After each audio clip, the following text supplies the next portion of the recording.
Sir இன்னைக்கு பார்த்தோன்னா marriage வந்து ஒரு ஒரு 6 மந்த் தாண்டி போனாவே ரொம்ப அதிசயமா தான் இருக்கு.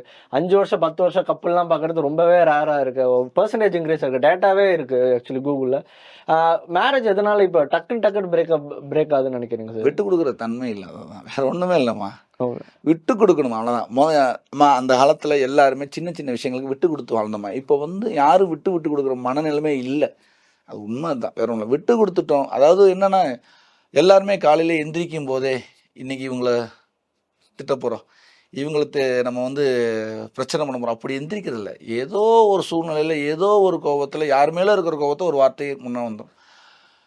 நம்ம என்ன பண்ணுறோம்னா, நம்மளோட பாயிண்ட் ஆஃப் வியூ மட்டும்தான் நம்ம அதை அணுகிறோம். அடுத்தவங்களோட அவங்களோட பாயிண்ட் ஆஃப் வியூ போய் நம்ம அணுகிறது இல்லை. நீங்கள் அவங்களோட பாயிண்ட் ஆஃப் வியூ ஒரு தடவை போயிட்டு வந்துட்டீங்கன்னா உங்களுக்கு சைலண்ட் ஆயிரும். நம்ம ஓகே அதுன்ட்டு கொஞ்சம் அதே மாதிரி பிரச்சனைகள் வரும்போது ஒரு 5 நிமிஷம் அமைதியாக இருந்தாலும் போதும், பிரச்சனை சரியாக இருக்கும்.